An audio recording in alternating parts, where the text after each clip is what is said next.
Okay, hello everyone. Let me introduce myself. I'm Shavida Pania from English department from Pasadena University, and now I would like to present about my material tenses known as simple, compound, and complex sentence by Shavida Pania.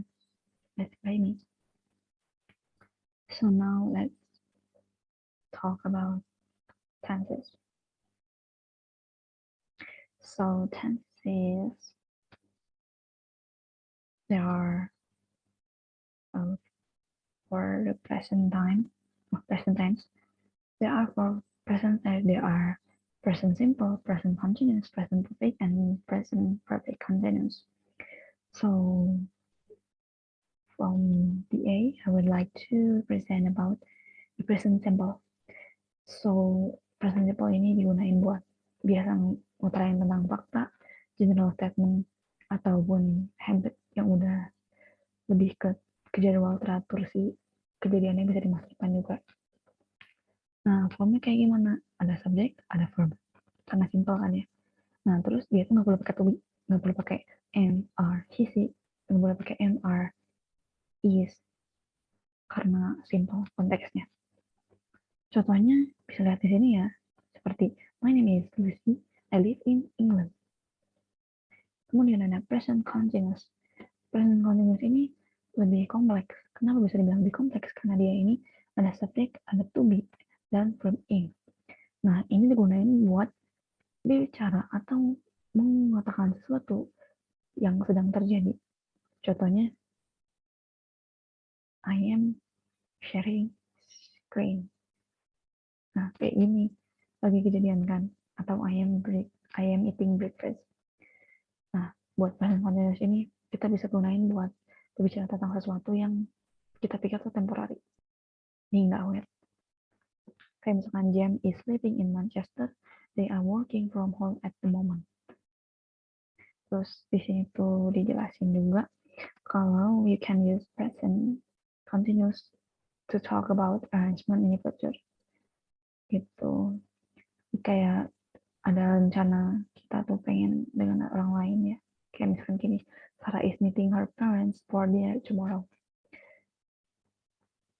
Terus kemudian ada kita yang ketiga tuh ada present perfect.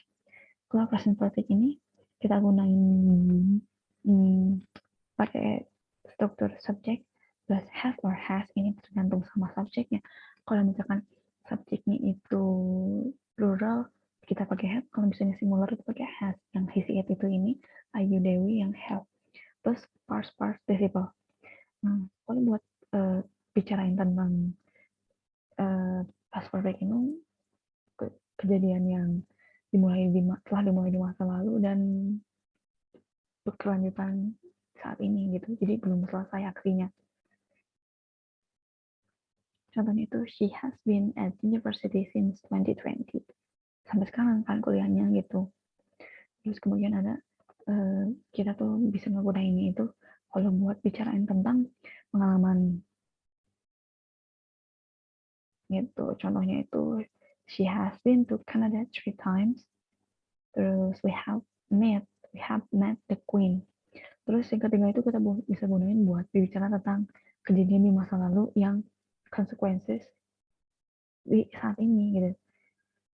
Kayak misalkan I have eaten breakfast so I'm not hungry gitu. Jadi ada kayak sebab akibat gitu loh. Terus kemudian ada present perfect continuous. Nah, kita tuh gunain ini tuh buat bicara tentang sesuatu yang dimulai di masa lalu dan berkelanjutan di saat ini gitu. Hampir sama kan kayak yang tadi, cuma bedanya tuh ya salah satunya di strukturnya. Ada subjek, have, has, plus been dan verb in. Kalau tadi kan nggak pakai been tuh. Nah, present perfect continuous ini biasanya kita bicarain tentang sesuatu yang have done uninterrupted. Jadi kayak belum selesai lah. Terus kayak contohnya tuh Ellen has replying to emails for 2 hours already. Terus kemudian kan di sini juga kita biasa gunain the word recently or lately. Jadi kayak sesuatu yang baru kejadian tapi udah gitu, tapi baru banget. Kayak contoh kan, oh look, it's been snowing. Terus kita yang kedua bahas past tenses.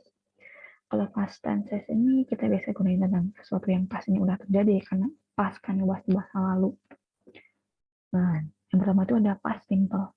Kalau past simple ini buat kejadian yang udah terjadi sebelum kejadian sekarang gitu. Ya, jadi udah kejadian, tapi udah selesai aksinya gitu. Contohnya itu, I went to bed at 10 p.m. last night.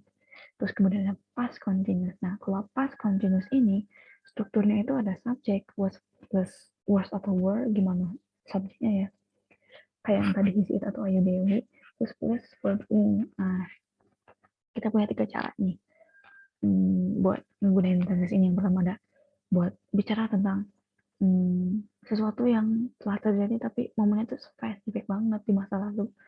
Yang pertama tuh ada Tom was cooking dinner yesterday evening. Itu jadi si Tom ini was cooking malam buat dinner kemarin di past evening gitu. Terus ada to give extra information about something, or kayak kita tuh ngasih informasi, kita tuh bisa pakai ini, bisa. Contohnya tuh, Will was speaking to me while I was recording video. Lalu kita yang ketiga tuh bisa ongoing action, kejadian yang lagi terjadi tapi keinterupsi sama yang lain gitu. Udah kejadian tapi malah keinterupsi sama kejadian lain gitu, sama action lain. Contohnya itu, we were eating dinner when he arrived.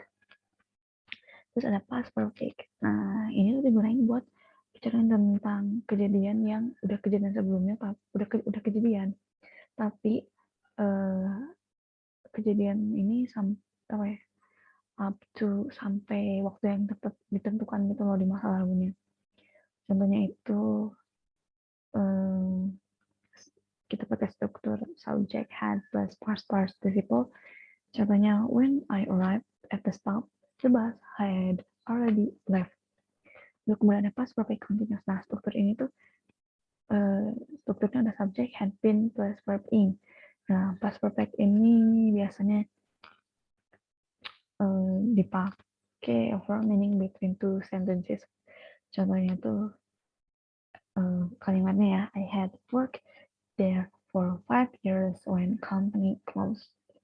Lalu gimana pun juga kita tuh kalau misalkan mau memperjelas detail di waktunya gitu, better to use continuous form gitu. Contohnya ya ini, she had been asking. Terus kalau misalkan kita mau bicara tentang kejadian di masa lalu yang tapi kejadiannya itu di waktu yang udah ditentuin terus kejadian lagi setelahnya tuh, jadi continuous, berkelanjutan kan.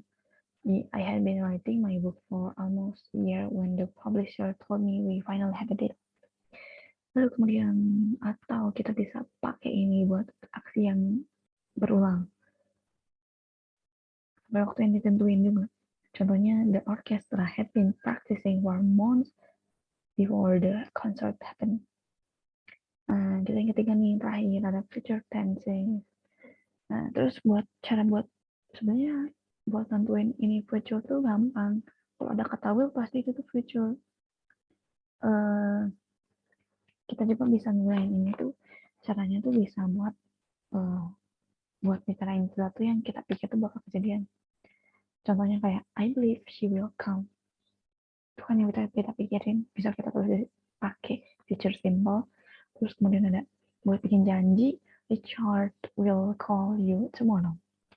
Terus kita juga bisa gunain ini buat bicarain tentang fakta yang bakal kejadian di masa depan. Dan itu, our house will be 150 years old soon. Nah, terus ada future continuous, tadi kan ada simple. Nah, ini tuh bicarain tentang aksi yang lagi progress gitu di waktu yang tertentu, yang udah ditentuin di masa depan. Contohnya itu ada subject plus will be, terus ada verb in. Contohnya itu, they will be playing tennis tomorrow. Lalu ini kita juga bisa pakai ini tuh buat tentang aksi yang will be completed before, yang akan selesai sebelum waktu yang ditentuin. They will, contohnya, they will have been married for 40 years this time next week. Strukturnya lupa. Subject plus will have plus past participle. Lalu kemudian past future perfect continuous. Nah, ini tuh digunain buat ngedeskripsiin aksi yang bakal berkelanjutan di waktu yang udah tentu ini masa depan. Nah, ketika kita berpikir tentang durasi, aksi yang lebih ke spesifik di waktunya, kita pakai ini. Nah, strukturnya gimana? Subject plus will, have, been plus verb in. Contohnya kita bisa di sini ya, pakai will, have, been, terus pakai verb in. Terus ada selanjutnya itu kita tuh nggak bisa gunain ini di future perfect continuous, jadi harus pakai simple gitu. Contohnya kayak yang ada di sini ya teman-teman. Nah, sekarang kita beralih nih ke noun. Mohon maaf agak lama ya karena kita 3 bahasa nih. Nah, part of speech itu sebenarnya noun juga termasuk part of speech. So, part of speech there is adjectives. So, there is noun, pronoun, verb, adjective, adverb, preposition, conjunction, dan interjection. Nah, sebenarnya noun itu apa? Nah, di sini tuh based on Oxford Dictionary, a noun is a word used to refer people, animals, objects, substances, status, events, ideas, and feeling. Jadi ini tuh merujuk pada kata yang buat digunain buat namain orang, binatang, objek, benda, atau substansi gitu. Nah, kapan waktu yang tepat atau gimana kita mau gunain ini? Nah, kalau menurut definisi dari Oxford juga, fungsi dari noun ini tuh sebagai subjek atau objek sebuah kata kerja yang seringkali bisa dimodifikasi dengan kata sifat. Nah, sebenarnya kita tuh harusnya udah bisa ngerti itu kenapa fungsinya itu. Pertama, sebagai subjek dari kata kerja, kedua objek dari kata kerja. Ketika dari penjelas dari subjek, terus yang keempat ada penjelas dari objek, dan yang terakhir kita tuh bisa gunain ini buat modifikasi kata sifat atau biasa kita sebut adjective in English. So before I explain about specific about noun, I would like to talk about sentence or unsur-unsur dalam kalimat gitu loh. Nah, contohnya itu ada he took the potatoes out of the pot. Coba di sini. Subjeknya itu he atau orang yang melakukan aksi. Dia ngelakuin aksi. Aksinya apa? Aksinya itu si kata kerjanya. Atau si took. Terus objeknya apa? The potatoes. Nah, di sini tuh ada out of the pot. Sebenarnya nggak pakai komplement juga nggak apa-apa karena sebenarnya si subjek kata kerja sama objek ini masih bisa jadi klausa atau kalimat gitu. Jadi komplement cuma buat penjelas aja. Oke, kayak nah terus di sini tuh ada aku mau nge-like yang nomor 3. Nomor 3 itu ada she is a doctor yang berfungsi sebagai komplement, si-nya sebagai subjek. Nah, kenapa dokternya ini sebagai subjek kayak sebagai komplement? Kenapa gitu? Kenapa bukan subjek? Padahal posisinya kan setelah is atau kata kerja si ini. Nah, karena salah satu kata kerja itu ada intransitif verb sama transitif. Nah, kalau si transitif itu yang diikutin kata benda, kalau intransitif itu nggak diikutin gitu. Nah, itu tuh namanya linking verb ya, selalu diikuti oleh adjektif atau complement gitu. Makanya ini kenapa disebutnya bukan bukan apa? Bukan subjek, tapi bukan complement karena si isinya termasuk ke linking verb. Kemudian ada objek complement atau penjelas objek. Contohnya, we call the boy on the horse Johan. Di sini kenapa aku tandain Johan complement? Padahal kan dia orang, kenapa dia bukan subjek? Karena di sini we call the boy on the horse. Kita tuh manggil orang yang ada di atas kuda tuh apa? Kita manggil orang di atas kuda Johan. Jadi Johan itu sebagai complement. Terus yang terakhir yang menerima ada modifikasi oleh kata sifat atau buat mempertegas. Nah, jadi si noun ini jadi satu kesatuan sekalipun mereka contohnya kayak gini ada sebagai artikel, terus ada lazy, adjective, dan employee sebagai noun, tetap aja kalau misalnya mereka ada dalam satu kesatuan, tetap sebagai noun sekalipun dia ada adjektif atau artikel gitu. Kayak big house ini ada adjektif noun tapi tetap kalau dalam disatuin gitu tuh jadinya satu kesatuan. Nah, noun itu tidak selalu satu kata, tapi bisa lebih juga loh. Jadi nggak kebatas harus satu gitu nggak. Terus karena umumnya kita ketahuinya satu ya, jadi terdiri satu kata dengan mengkoliber. Nah, terus ada materi selanjutnya tuh ada kita kalau ini kan unsur-unsur dalam kelima. Nah, kalau selanjutnya itu ngekolaborasi ini juga sama ngekolaborasiin, tapi maknanya tetap sama. Nah, kalau yang satu lagi tuh yang bakal kita bahas nanti itu tuh non-press. Jadi dia tuh mengkolaborasikan kata-kata lain sehingga membentuk frase, tetapi kedudukannya itu sebagai kata benda gitu. Tapi maknanya beda. Nah, cara ngegabungin itu gimana sih non-press ini atau frasa kata benda ini?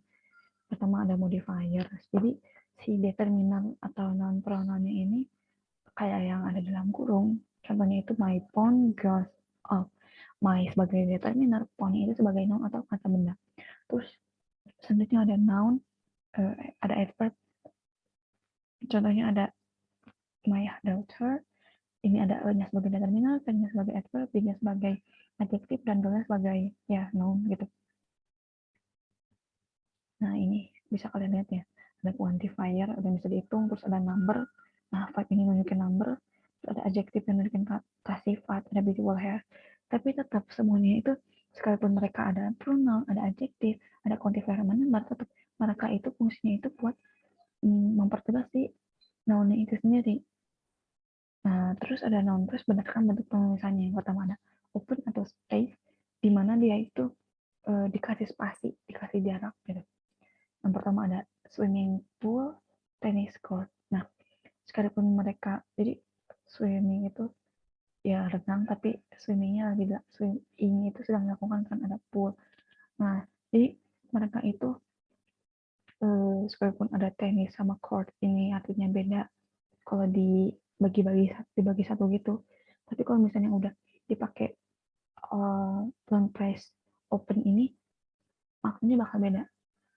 Kayak tenis court di lapang tenis kan. Padahal court artinya itu bukan lapang loh. Terus ada hypenet. Hypenet ini yang dipakai garisnya. Six pack. 6 pack itu ya, pak bungkusan gitu. Tapi kan bukan 6 bungkus, tapi jadi six pack yang perut kotak itu. Terus ada father in law. Ini kan ayah tiri, bukan ayah mertua. Tapi karena ini diartikan ngeri tidak bisa, tapi dalam satu kesatuan, jadi bukan ayah dalam hukum gitu. Terus ada close, contohnya ada toothpaste. Nah, close ini nggak dikasih jarak kayak gini. Gigi sepasta, pasta gigi, breakfast, gitu, sunrise, gitu. Nah, terus di sini ada bentuk penggabungan yang akan membentuk sebuah kata baru berupa kata benda. Gitu. Nah, ini nih yang bakal membentuk kata baru. Itu. Nah, nih, seperti yang teman-teman bisa lihat. Di sini tuh ada noun plus noun. Nah, ada food sama bowl. Food itu sekalipun mereka tuh sebenarnya sama-sama noun ya. Terus di sini ada adjektif, ada professional price, preposition sama verb in, tapi tetap mereka tuh fungsinya sama buat nekenin si nounnya juga. Nah, terus ada noun substitute nih, yang kedua tuh. Jadi bagian dari noun suatu bentuk konstruksi atau modifikasi dari sebuah kata. Jika kata tersebut bisa menggunakan kata benda atau noun, bisa menambahkan imbuhan di belakangnya atau nambahin akhiran di belakangnya. Pokoknya kita tuh modifikasi deh sedemikian rupa biar bentuknya tuh bisa jadi noun. Oke, sekarang kita bakal bagi nih. Noun substitute itu ada berapa? Noun substitute itu ada 3. Yang pertama ada jiran. Kita pernah belajar ini sih sama karena kita udah belajar di verb pattern di mata kuliah sebelumnya. Ada jiran, ada bisa teman i di belakangnya yang tetap aja fungsinya sebagai noun. Terus ada infinitive, tentunya ada 2, ada bear dan to. sama aja kedudukannya sebagai noun. Terus ada noun clause, punya unsur-unsur sebuah kalimat yang bisa subjek atau objek. Cuman kedudukannya tetap sebagai noun gitu, sekalipun dia ada subjek sama verb. Contohnya, I hope that you can help me. I subject hope, verb that you can help me. Nah, si you can help me yang di bold itu dependent clause ya, jadi dia tuh nggak bisa berdiri sendiri, jadi butuh subjek sama verb. Terus ada, kemudian sebelum kita beralih ke derivatif, nah intinya tuh dalam satu kalimat tuh bakal terjadi ada satu kata kerja utama, sekalipun dia tuh ada dua kata kerja, satunya itu fungsinya itu bukan sebagai verb atau kata kerja yang aksi, bukan yang beraksi gitu kata kerjanya, tapi dia tuh sebagai tidak menunjukkan apa-apa gitu. Yang kayak tadi itu, kayak misalkan ada ini, jadi kayak cuma fungsinya buat ngejelasin aja. Terus kemudian ada non clause itu pokoknya anak kalimat atau kalimat, kalau misalnya di kalimat bahasa Indonesia tuh ada induk kalimat sama anak kalimat gitu loh.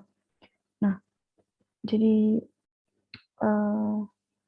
dia tuh dimana kalimat anak kalimatnya itu nggak bisa berdiri sendiri ya, kayak you can help ini karena ada kalimat induk inti, terus ada you can help me, ini kalimat anak, dia tuh nggak bisa berdiri sendiri karena nggak punya subjek sama verb.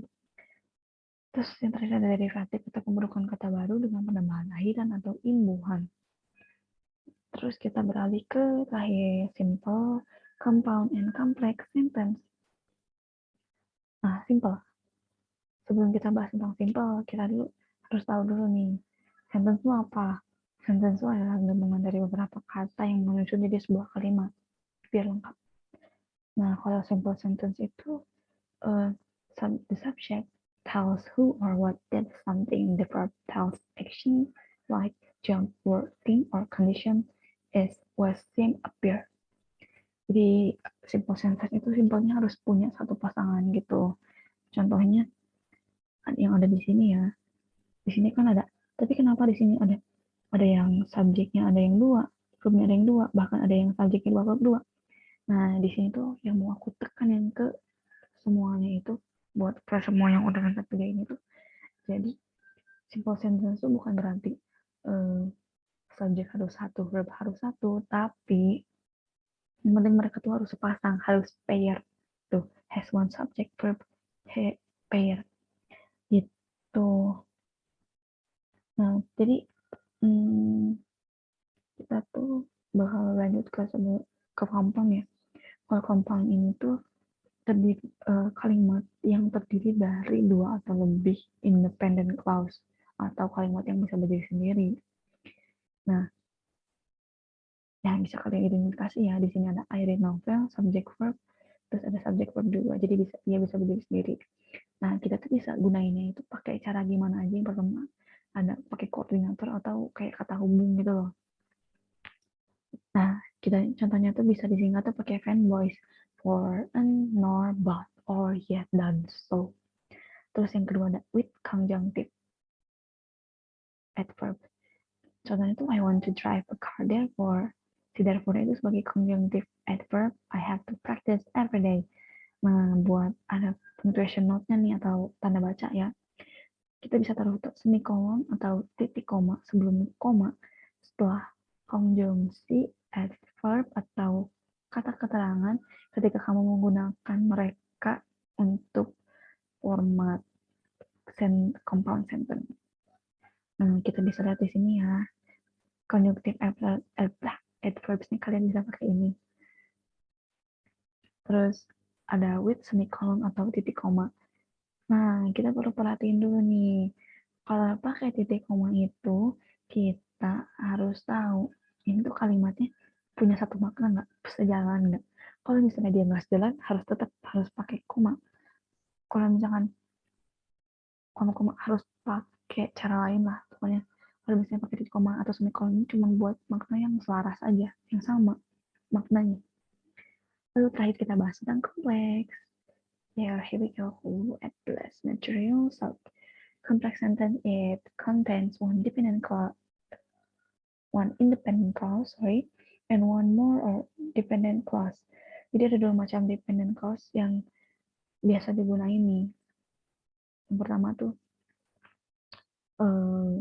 complex sentence with adverb clauses, like dia tuh nunjukin aksi kayak kata karangan that is, it tells, di mana, kapan, kenapa, dan bagaimana.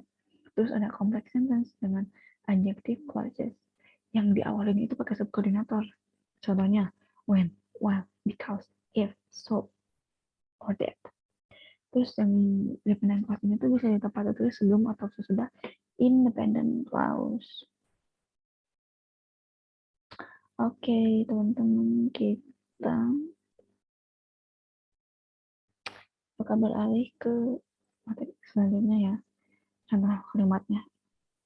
The student were failed. Ini independent clause atau simple. Untuk membentuk complex clause, bisa menambahkan adjective clause untuk mendeskripsikan noun the student. Bisa ditambahin nih adverbnya. Adverbnya apa? Kita bisa tambahin who are plagiarized in the assignment. Ini dependent ya si yang bold ini karena dia nggak bisa berdiri sendiri karena nggak punya subjek sama verb. Nah, buat jadi kalimat kompleksnya gimana? The student sambungin aja sama si dependennya. Who are plagiarized in their assignment were failed. Nah, buat tanda bahasanya nih ya, ada aturannya. Ketika si dependent clause ini terletak sebelum independent clause, clause ini harus dipisahkan dengan tanda koma. Tapi kalau misalnya sebaliknya itu kita nggak usah pakai tuh kata koma, nggak usah. Terus di sini ada dependent clause ini yang tadi loh dapat ditulis sebelum atau sesudah ya. Independent clause di sini contohnya although they love each other they cannot live together. Nah di sini tuh although-nya sebagai adverb, love each others ini menerangkan how ya. Ini independent clause ya. Terus ada he bought a new car when he was 25 years old. Ada independent clause, ada dependent adverb clause.